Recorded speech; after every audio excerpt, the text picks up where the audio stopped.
É a organização mais reservada da América. Com misteriosas reuniões mantidas a portas fechadas e uma filiação que inclui os mais poderosos homens da América e do mundo. Mas por trás dessa irmandade de elite há segredos. Segredos tão exorbitantes. O plano deles se resume a controlar o mundo, a criar uma nova ordem mundial. Tão controvertidos. Engraçado como quem se interessa por ligações ocultas faz questão de ignorar as que estão bem na cara. Tão perigosos que os membros os defenderão com a vida. Alguém que venera a Lúcifer deve mesmo preferir segredo. Há quem acredite na existência de um livro. Um livro que contém os mais bem guardados segredos dos Estados Unidos da América. Um livro cuja existência só é conhecida por alguns poucos. Mas se esse livro existe, o que ele contém? Conspirações secretas? Planos secretos? Mentiras secretas? Existirá de fato o livro dos segredos de Estado?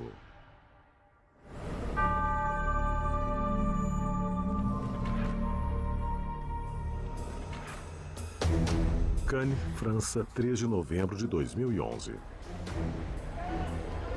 O presidente Barack Obama e outros líderes mundiais chegam para a 6ª reunião do grupo de países com as maiores economias, conhecido como G20. Em reuniões recentes de Londres, Toronto e na França, milhares de pessoas protestaram violentamente. Mas por quê? Do que têm medo? Oficialmente, os membros do G20 se reúnem para discutir, planejar e monitorar cooperação econômica internacional. Mas haveria outra razão? Mais secreta? Dentre os que protestam, há quem creia que a real intenção do grupo seja criar uma economia e um governo únicos e globais, forma também conhecida como a Nova Ordem Mundial. Uma ordem diretamente ligada a algo mais secreto ainda: a maçonaria. O sistema maçônico é só uma porção do sistema global, e seus tentáculos alcançam toda e qualquer cidade desse planeta. Há séculos se acredita que os maçons sejam os grandes arquitetos por trás das maiores conspirações internacionais do mundo. Seus membros incluem gigantes da indústria, visionários, líderes mundiais e presidentes dos Estados Unidos. A maçonaria no século XX é uma espécie de quem é quem da indústria, da política, do governo. Em qualquer ramo ou governo, há maçons proeminentes. A maçonaria é quase uma galeria do desenvolvimento americano no século XX. Hoje estima-se que haja 6 milhões de maçons no mundo. E há quem sugira que onde os maçons são mais firmemente arraigados seja nos Estados Unidos da América.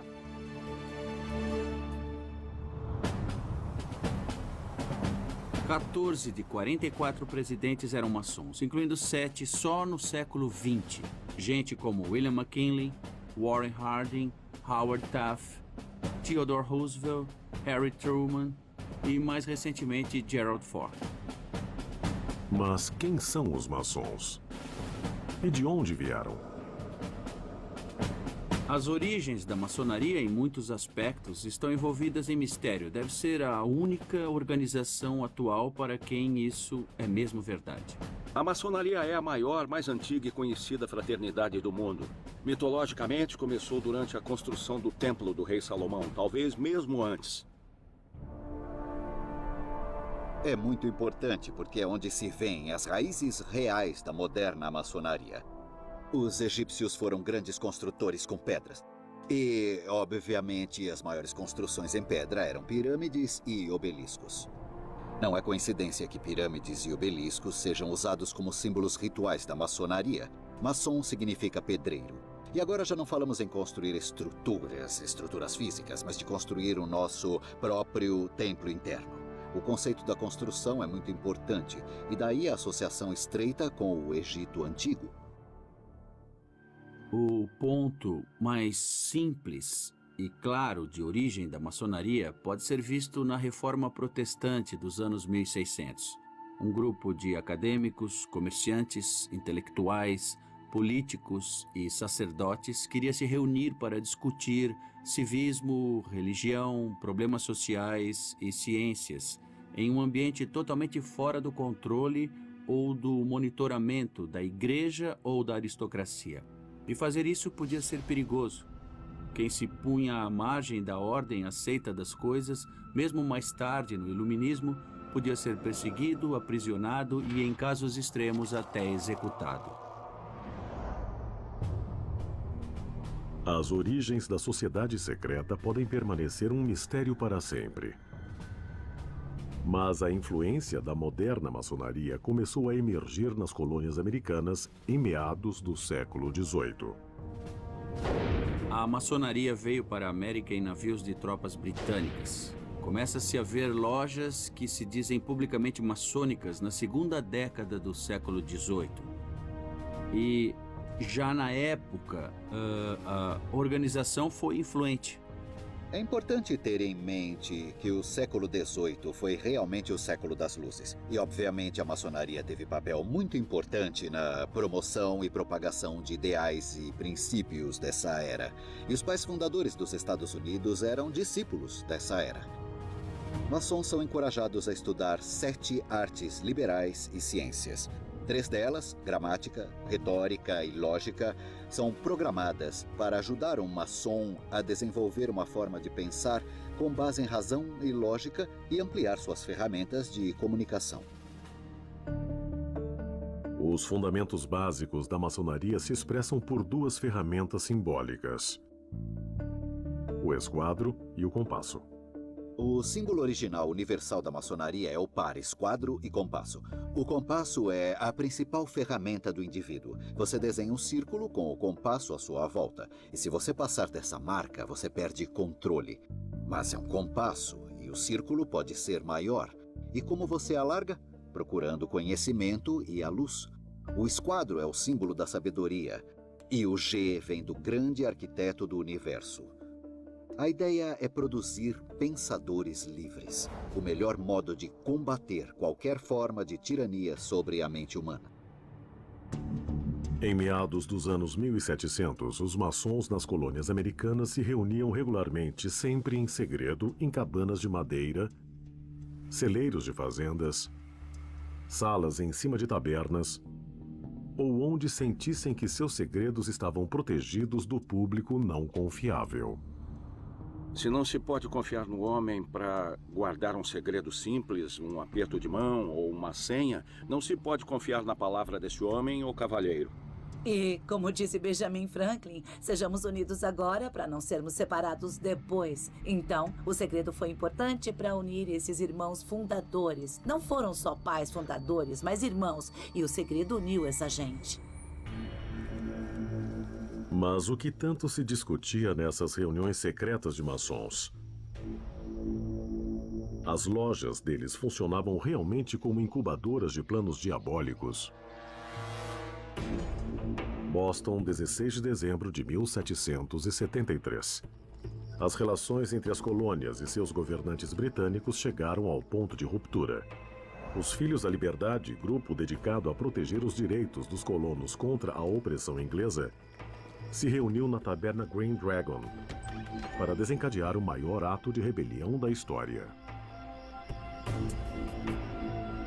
O local base para a Revolução foi em Boston, na taberna Green Dragon. Nos anos 1760, ela foi comprada pela loja Santo André. Então, a loja era dona da taberna. Acontece que Paul Revere era mestre dessa loja de Boston, que se reunia na taberna Green Dragon. Onde, por coincidência, também os Filhos da Liberdade se reuniam. Interessante. A festa do chá de Boston foi planejada na taberna Green Dragon, com muitos homens que eram membros da loja Santo André. A loja devia se reunir e, na verdade, uma ata diz que a reunião foi cancelada por falta de quórum, porque estavam no porto jogando chá no mar. O protesto contra os impostos, conhecido como Festa do Chá de Boston, seria parte de uma agenda maior e mais secreta? E estariam os maçons da colônia plantando as sementes do que acabaria se tornando uma nova ordem mundial? A maçonaria foi parte fundamental da Revolução Americana porque alguns dos mais influentes fundadores, incluindo Benjamin Franklin e George Washington, eram maçons. A maçonaria foi muito importante para George Washington. Ele desenvolveu uma rede em seu comando e encorajava seus generais a se tornarem maçons. Ele achava que ficavam mais confiáveis. 33 dos 74 generais de Washington eram maçons. São 46%. Não é por acaso. 9 dos 56 signatários da Declaração de Independência eram maçons. Então estavam bem representados. 1/3 dos signatários da Constituição era de maçons. Um dos maiores colaboradores da Constituição dos Estados Unidos foi, muitos acreditam, o primeiro mestre pedreiro americano, Benjamin Franklin. O primeiro livro maçônico que saiu nos Estados Unidos foi publicado por Franklin. Era uma cópia dos Estatutos de James Anderson. Ele se tornou rapidamente mestre numa loja e grão-mestre provincial não muito tempo depois. Ele escalou os degraus muito rapidamente e se tornou muito popular na maçonaria. Para mim, a mais poderosa influência maçônica na América, no geral, são os Estatutos de Anderson. Em 1717, os maçons de Londres formaram uma loja oficial, uma grande loja, e contrataram um homem chamado James Anderson para escrever uma série de estatutos que pautariam a vida dos maçons. É impressionante. Quando você lê os Estatutos de Anderson para os maçons, escritos em 1723, você vê conceito atrás de conceito atrás de conceito do que aparece na Constituição e na Declaração de Independência. Há quem acredite que desde o nascimento dos Estados Unidos, a influência maçônica pelo país vem sendo generalizada e profunda. Mas os maçons são apenas um clube particular, como dizem alguns? Ou são um governo secreto para levar a América a uma nova ordem mundial? Talvez a verdade possa ser encontrada na análise dos estranhos rituais do grupo e das cerimônias secretas cuidadosamente ocultas que os membros parecem dispostos a defender com a própria vida. Fredericksburg, Virgínia, 1752. Um jovem de 20 anos está de olhos vendados. Seu nome é George Washington. E ele está para fazer o juramento de sangue de manter os segredos dos maçons. A iniciação dele foi feita como a iniciação continua até hoje. Ele foi vendado, depois levado a uma sala de reuniões e bateu 3 vezes na porta. E quando a porta se abriu, ele foi recebido pela ponta de um instrumento afiado encostado no peito sem camisa. Feito isso, foi levado ao altar para o juramento. Então, a venda foi retirada e ele finalmente pôde ver os homens de sua loja. E todos apontavam suas espadas para ele, um meio de reforçar o juramento feito de não revelar qualquer segredo da maçonaria. Até hoje, os candidatos a membros maçons são sujeitos a rituais secretos. Quando você entra numa loja, entra na chamada Sala do Oleiro, onde há um membro chamado Oleiro. Ele tem uma espada e você tem de dar a ele uma senha e o aperto de mão secreto. Temos sim apertos de mão secretos. O papel do segredo na maçonaria fica especialmente difícil quando você fala de coisas como aperto de mão. Porque às vezes os maçons deviam se identificar no escuro. Não vou mostrar o aperto, mas posso dizer que não é mesmo um aperto. É mais uma pegada. Como nas iniciações antigas de muitas culturas humanas pelo mundo, a iniciação maçônica envolve uma série de desafios rituais, um juramento sagrado e a transmissão de certas informações para esclarecer o candidato. Se um homem não for confiável para coisas que não são importantes, como uma senha ou um aperto de mão, não será confiável para as grandes coisas da vida. Cada loja maçônica deve estar voltada para o leste, e há a letra G, que também fica a leste do grão-mestre. O iniciado é trazido ao centro da sala, onde fica o altar. Sobre o altar está uma Bíblia, e quando o iniciado é trazido ao altar, faz o juramento dos seus graus individuais. Há 3 graus: aprendiz iniciado, companheiro artesão e mestre maçom. Quando falamos dos segredos da maçonaria, falamos das coisas que são passadas por tradição oral. É o ato de um homem se sentar e outro ensinar o ritual. E essa ininterrupta corrente de homens remonta ao início do século XVII. É claro que é muito mais do que isso, mas eu não posso contar. Para saber, você tem que entrar. Os rituais maçônicos mudaram muito pouco nos últimos 2 séculos. E uma vez iniciado, o novo membro faz o juramento de proteger os segredos dos irmãos a vida toda. Quebrar esse juramento pode significar a morte.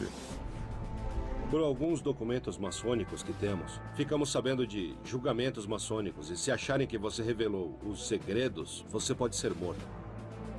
Houve muitos rumores de gente degolada, enforcada, mergulhada na água até se afogar. O que acontece atrás das portas de uma loja maçônica envolve cerimônias nas quais as pessoas serão lembradas da constante presença da morte.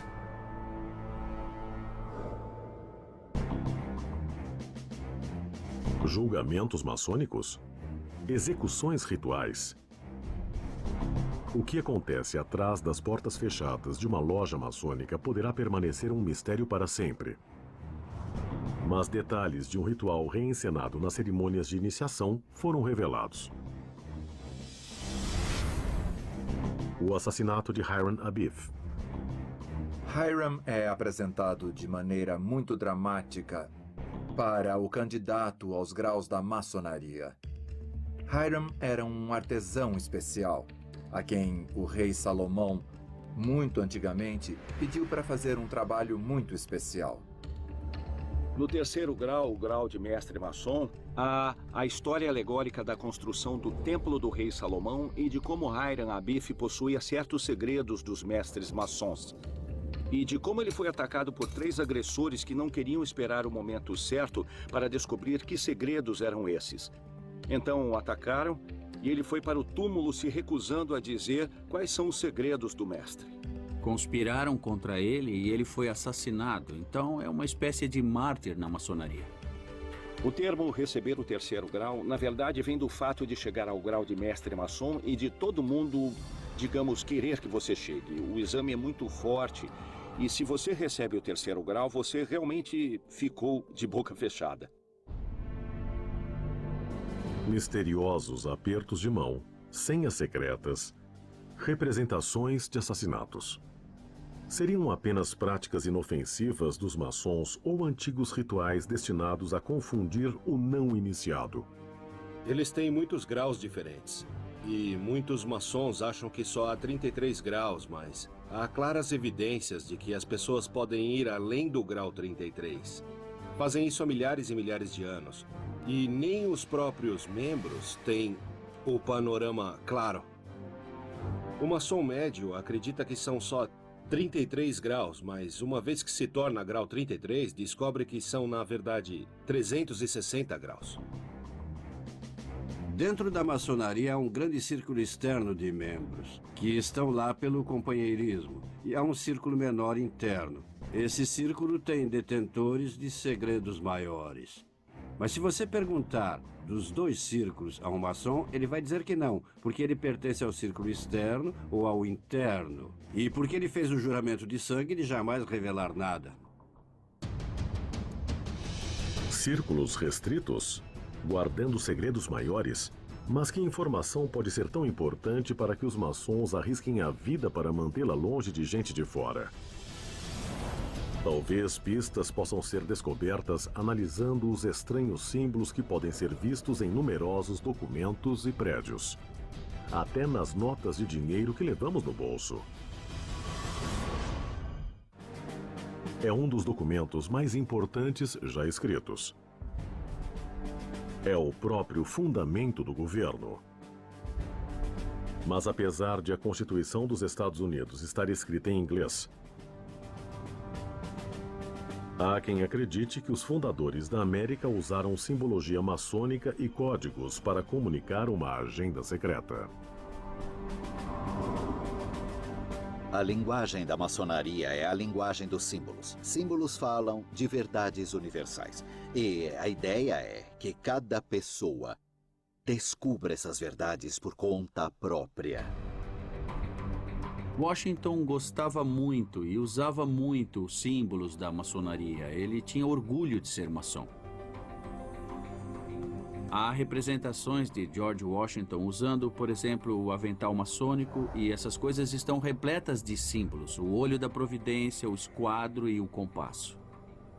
Se a maçonaria tem um logotipo, é o esquadro e o compasso com a letra G. O esquadro representa a virtude. É o esquadro que nos ensina a estar no ângulo certo. O compasso é usado para desenhar círculos. E os maçons dizem que você circunscreve seu caráter com ele. Quando você faz um círculo com esse compasso, você cria um limite. E esse limite não deve, em tese, ser ultrapassado em seu comportamento diário. O que é o G? A maioria das pessoas dirá que é Deus. E ele fica entre o esquadro e o compasso, portanto, no centro de tudo. Também pode ser relacionado com a geometria sagrada. E, de fato, Deus é o grande geômetra do universo. Os maçons acreditam que Deus é um arquiteto, o grande arquiteto do universo.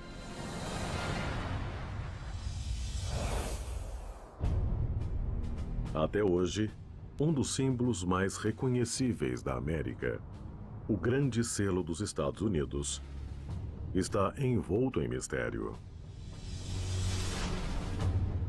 Em 1934, o maçom e futuro vice-presidente Henry Wallace submeteu a proposta aos companheiros maçons e ao presidente dos Estados Unidos, Franklin Delano Roosevelt, de incluir o símbolo na moeda americana. Henry Wallace e Franklin Roosevelt tiveram influência na colocação do grande selo na nota de $1. Antes da presidência de Roosevelt, as costas do grande selo não apareciam na nota de $. É claro o fascínio pelos símbolos do Antigo Egito. Pirâmides e essas coisas se repetem nas ideias e símbolos e cerimônias da maçonaria. A pirâmide deve representar força e durabilidade, para refletir a esperança de que os Estados Unidos seriam fortes e duradouros. O grande selo era um modo de expressar os valores originais da República Americana e que eram um experimento de democracia. Por isso a pirâmide não é acabada, porque uma democracia nunca está acabada. Eles entenderam o poder do simbolismo. Você não vai achar exemplo melhor do poder dessa sociedade secreta do que o visto no verso da nota de $1. Há uma pirâmide, um dos maiores símbolos deles, e o olho da providência. E em volta, em latim, está escrito o anúncio do nascimento de uma nova ordem.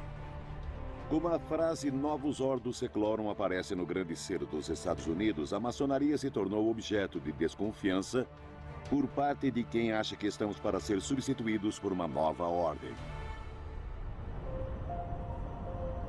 Os maçons usaram símbolos para comunicar a existência de uma nova ordem mundial? E se for assim, que outros segredos podem haver, apesar de escancarados para nós? Washington, D.C. 1,5 km a norte da Casa Branca, fica um grande prédio de pedra na esquina da Rua 16 com a Rua S. É a Casa do Templo, o quartel-general da maçonaria do rito escocês. Acredita-se que seus membros descendam de uma linhagem que remonta ao século XVI, na Escócia. O rito escocês é o que se chama um apêndice da maçonaria. Quando você passa pelos 3 primeiros graus numa loja maçônica, você ganha a chance de aderir a outras organizações da família maçom. O rito escocês vai do grau 4 ao grau 33. Este local em especial fica no número 1733, o que representa os 33 graus da iniciação da maçonaria do rito escocês. O grande segredo é que o endereço acabou ficando no 1733, mesmo que não seja exatamente onde o prédio fica no plano da cidade, porque queriam 33 no número. E 33 aparece no prédio inteiro. Há 33 colunas ao redor da Casa do Templo. Cada coluna tem exatos 33 pés de altura, simbolizando os 33 graus da iniciação do rito escocês. 33, há séculos, vem sendo um número sagrado. Remonta a tempos bíblicos. Cristo tinha 33 anos ao morrer. Ele fez 33 milagres. Deus é mencionado 33 vezes no primeiro capítulo do livro do Gênesis. A Casa do Templo, como todo edifício maçônico, contém muitos símbolos secretos. Até em seu projeto. Mesmo os degraus que estou subindo são em número simbólico. No nível da rua, começamos com 3 degraus, símbolo dos 3 primeiros graus da maçonaria padrão. Depois há 5 degraus, que simbolizam as 5 ordens arquitetônicas e os 5 sentidos. Depois há 7 degraus, simbolizando as artes liberais e as ciências do tempo medieval. E, finalmente, nós temos uma pirâmide inacabada em cima da Casa do Templo. É claramente um reflexo do conceito de pirâmide inacabada do Grande Selo dos Estados Unidos. Devemos imaginar o olho da providência ali em cima? Acho que sim. Na verdade, é uma cópia do mausoléu de Halicarnasso, que era o túmulo do rei Mausolo e era uma das 7 maravilhas do mundo antigo.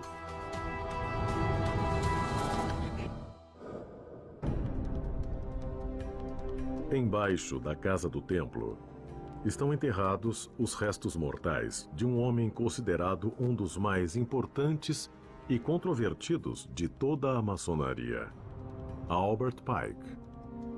Ele era um militar confederado, um general, e ele colocou em muitos escritos maçons coisas que ficaram públicas, como a veneração de Lúcifer. Aprendemos muita coisa dos segredos maiores da maçonaria por Albert Pike. Ele usou a palavra Lúcifer 2 vezes no livro Moral e Dogma. Ele fala da origem da palavra. Lúcifer significa que traz a luz e coloca a dúvida. Não é curioso que o termo que traz a luz tenha virado príncipe das trevas? Por isso, de alguma forma, com os anos, prevaleceu a interpretação de que Albert Pike trouxe Lúcifer aos rituais maçons.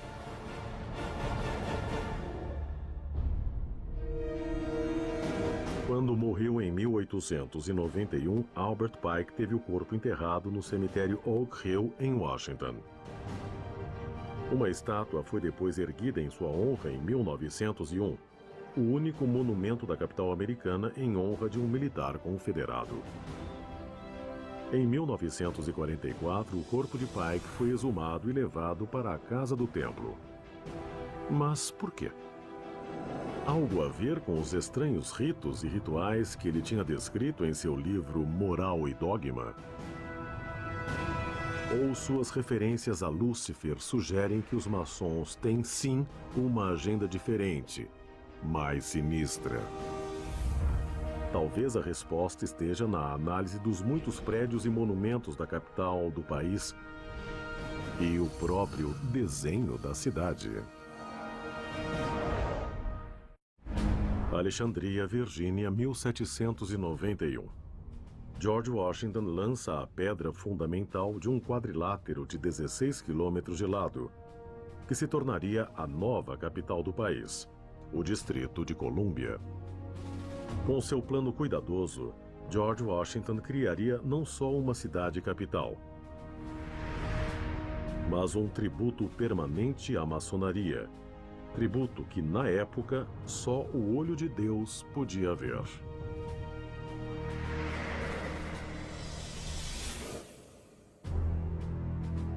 Quando Pierre-Charles L'Enfant e George Washington fizeram o planejamento da cidade de Washington, começaram do nada, partiram da estaca zero e queriam que a cidade tivesse um desenho absolutamente racional e perfeito sob o ângulo geométrico. Eles viviam os princípios do iluminismo e o plano saiu da maçonaria, do fascínio pela ciência e pela lógica, pela filosofia e pelo simbolismo. E reuniram isso tudo quando projetaram a cidade de Washington. A arquitetura está no núcleo da religião maçônica. Ali conseguiram seu poder político e dinheiro nos últimos 3.000 anos. Então, se você tem uma religião baseada em arquitetura e no grande arquiteto do universo, você vai tentar construir uma fabulosa cidade maçônica. E isso é exatamente o que o Washington DC é. Nenhuma outra capital foi planejada com a ideia de refletir pelo simbolismo uma filosofia de governo. É isso que torna Washington única. Como é possível que todos os arquitetos que trabalharam na Casa Branca fossem maçons? Em 1793, George Washington, em traje totalmente maçônico, presidiu a cerimônia de lançamento da pedra fundamental da construção da capital dos Estados Unidos. George Washington caminhou com os maçons do lugar da construção da Casa Branca até a colina do Capitólio e lançou sua pedra fundamental com uma colher de pedreiro de prata. Puseram um marcador sobre a pedra e dessa pedra a capital cresceu. O Capitólio se tornou o grande monumento à democracia que os pais fundadores pretenderam que fosse. Mas, segundo historiadores e pesquisadores, a pedra fundamental está desaparecida. Mas como? E por quê? Há quem diga que a misteriosa pedra fundamental escondia documentos secretos, uma estranha constituição alternativa ou outros documentos maçônicos, e que isso foi cuidadosamente escondido do público.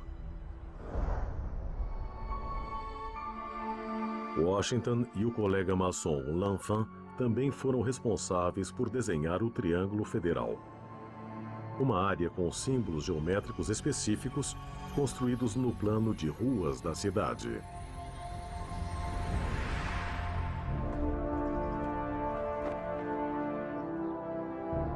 Eu estou no meio de um solo americano sagrado. O monumento a Washington está bem atrás de mim.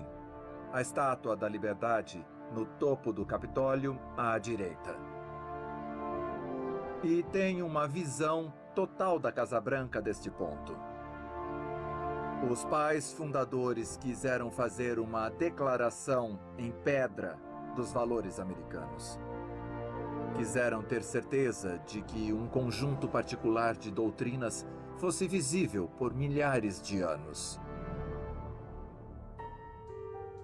Pierre-Charles L'Enfant percebeu que o triângulo formado pelas três construções era a chave para o estabelecimento da nova ordem na América. Portanto, é o centro de tudo.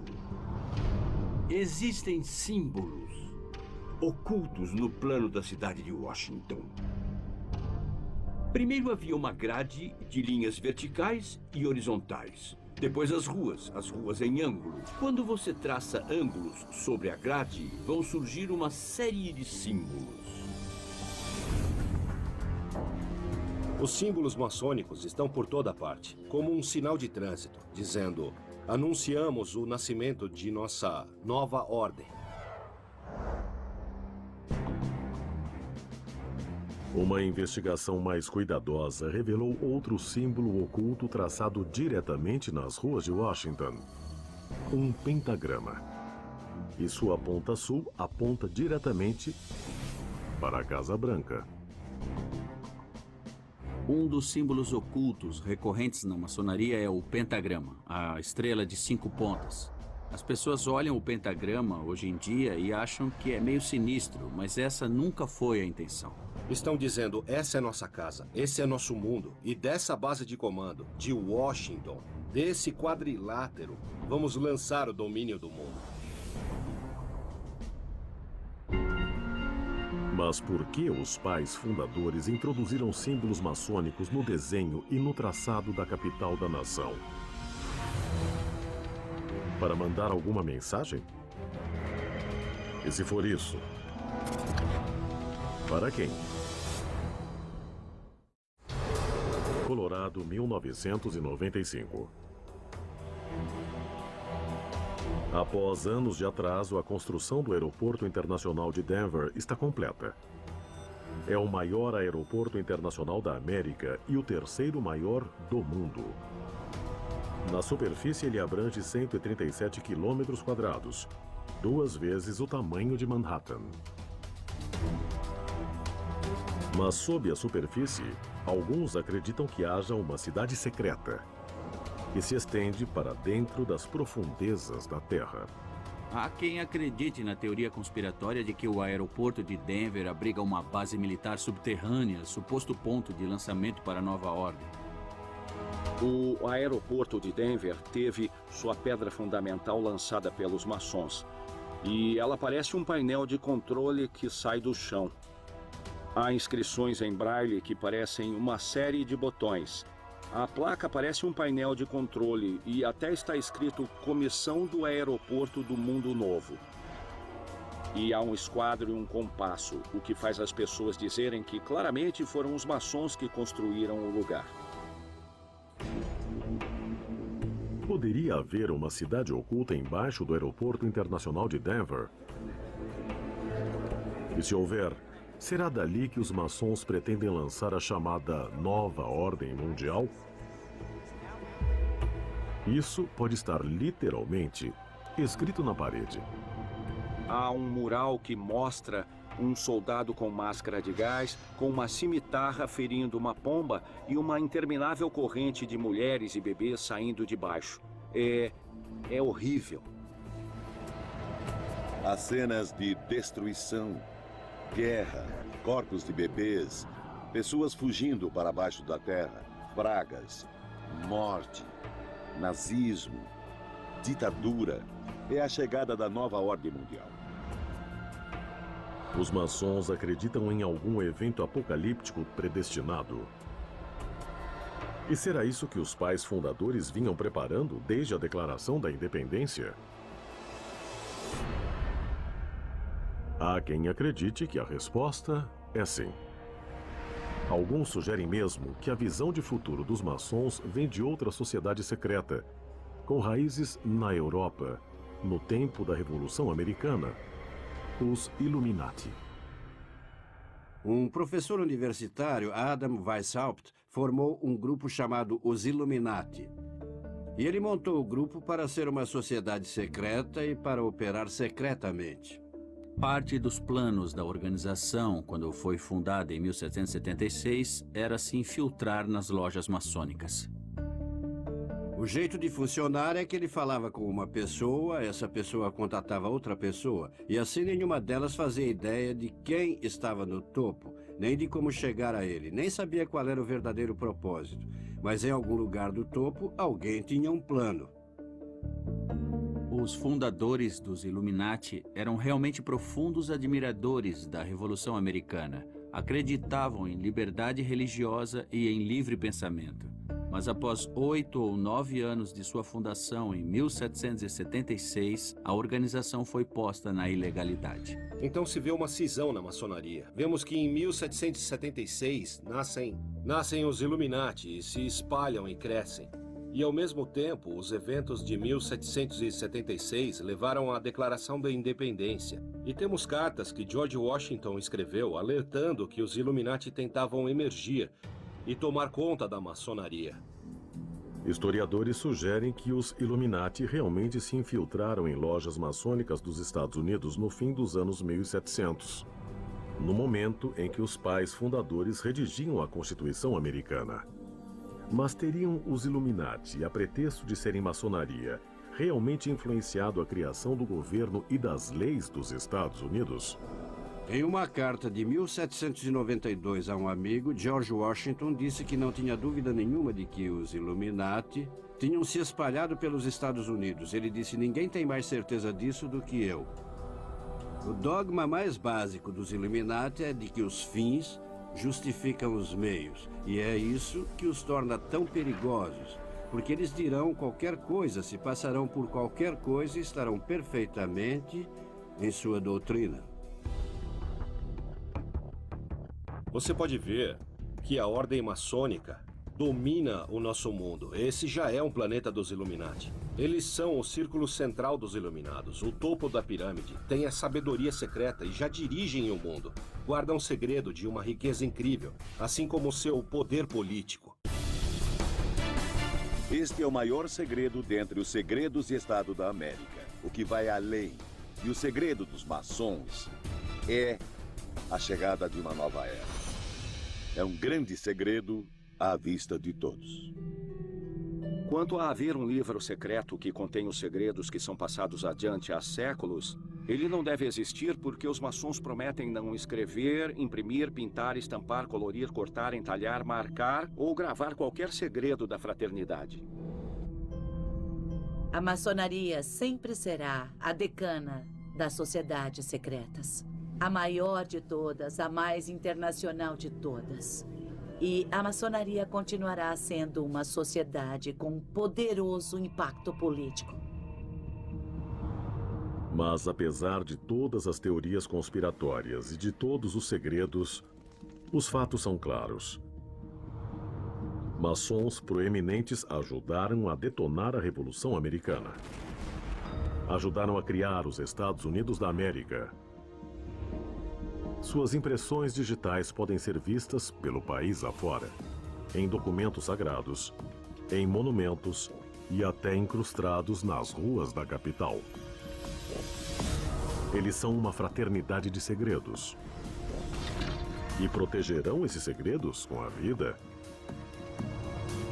Mas por quê? Qual é a meta final da maçonaria? Talvez só o tempo esclareça.